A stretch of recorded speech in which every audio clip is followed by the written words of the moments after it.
Hello everyone, welcome to the grammar vibe. आज मैं आपके साथ कुछ common idioms and proverbs share करूंगी और ये इडियम्स और प्रोवर्ब्स आपने अपनी डे टू डे लाइफ में भी बहुत यूज़ किए होंगे। आइए देखते हैं उनको इंग्लिश में उनके इक्विवेलेंट्स क्या हैं। फर्स्ट वन इज उल्टा चोर कोतवाल को डांटे। आपने ये बहुत बार सुना होगा। इसका मतलब जो है, इसका मीनिंग है कि व्यक्ति जब खुद दोषी होता है तो वो दूसरों पर दोषारोपण करता है। मतलब जब उसमें खुद फॉल्ट्स हैं, उसमें जब खुद कमियां हैं, तो वही कमियां वो दूसरे वाले में देखता है और उसी पे ही दोषारोपण करता है। इंग्लिश में इसका इक्विवेलेंट होगा the pot calling the kettle black. Let's see the sentence. My friend calling me crazy is like the pot calling the kettle black. Means जो मेरा फ्रेंड जो खुद क्रेजी है वो मुझे कह रहा है कि तुम भी क्रेजी हो। मतलब जो उसमें खुद फॉल्ट्स हैं उसके कैरेक्टर में, वो वही कैरेक्टर्स के जो अपने कैरेक्टर के जो फॉल्ट हैं वो मेरे ऊपर आरोपित कर रहा है। तो उल्टा चोर कोतवाल को डांटे, the pot calling the kettle black. Next one is हथेली पर सरसों नहीं जमती। रोम wasn't built in a day. This is the English equivalent. So आपने सुना भी होगा, धैर्य रखने की बहुत ज़रूरत है, पेशेंस की बहुत ज़रूरत है। क्यों? क्योंकि हथेली पर सरसों नहीं जमती। इसका सेंटेंस देखते हैं। Great achievements require patience and consistent efforts. Remember Rome wasn't built in a day. So great achievements, जो बड़ी उपलब्धियां होती हैं, उनके लिए हमें बहुत पेशेंस, धैर्य और निरंतर प्रयास की ज़रूरत है। रिमेंबर, याद रखिए, हथेली पर सरसों नहीं जमती means Rome wasn't built in a day. Next one is जैसा बाप वैसा बेटा। ये बहुत ही कॉमन प्रोवर्ब है। जैसा बाप वैसा बेटा, इसका मतलब है कि बच्चे में अक्सर माँ बाप के जो गुण हैं, स्वभाव हैं, वो आ ही जाते हैं। तो a chip off the old block, this is the English equivalent, a chip off the old block. It would be unfair to describe him as a chip of the old block because he is a far better rugby player than his father. तो ये कहना बहुत ही unfair होगा, गलत होगा, जब हम अगर उसको डिस्क्राइब करते हैं कि जैसा बाप वैसा बेटा। ऐसा नहीं है, क्योंकि वो अपने पिता से कहीं ज़्यादा अच्छा रग्बी प्लेयर है। तो यहाँ पे a chip off the old block. Next is दूसरों की थाली में घी ज़्यादा दिखाई देना। The grass is always greener on the other side. This is the English equivalent.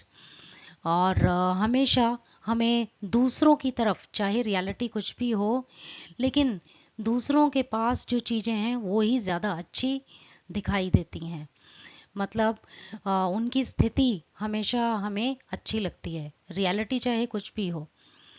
Sentence देखते हैं। My friend always likes my toys rather than his age the grass is always greener on the other side. मेरा friend जो है, ही always likes माई toys. उसके पास बहुत सारे toys हैं, लेकिन फिर भी उसे मेरे ही टॉयज अच्छे लगते हैं। क्यों? क्योंकि हमेशा दूसरों की थाली में घी ज़्यादा दिखाई देता है। This is the most common proverb.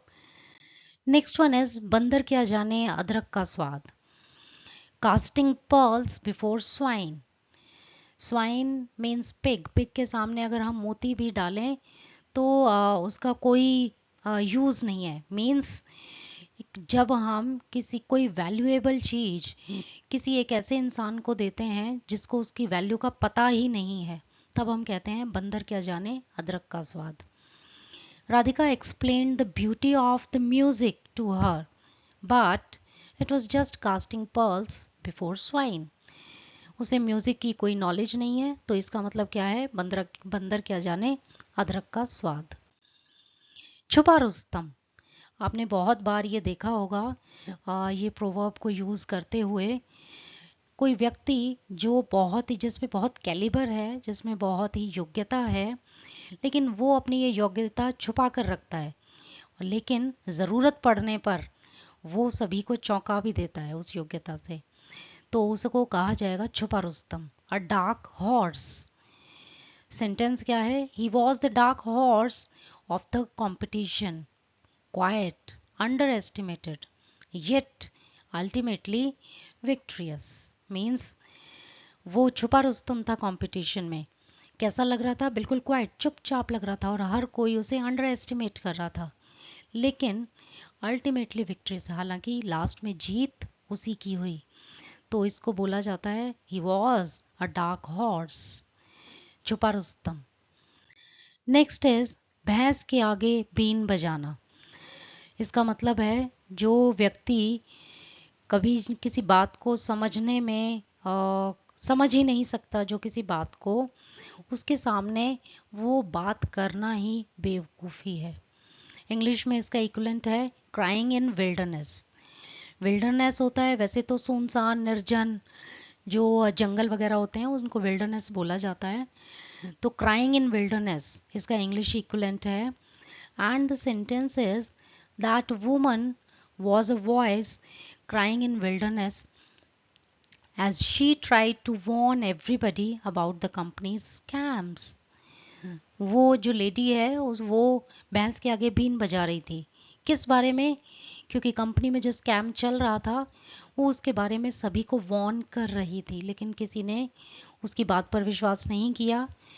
तो इसका यही मतलब हुआ भैंस के आगे बीन बजाना। मतलब जो जिन व्यक्तियों को उसकी बात सुननी चाहिए थी उन्होंने उसकी बात पर ध्यान नहीं दिया।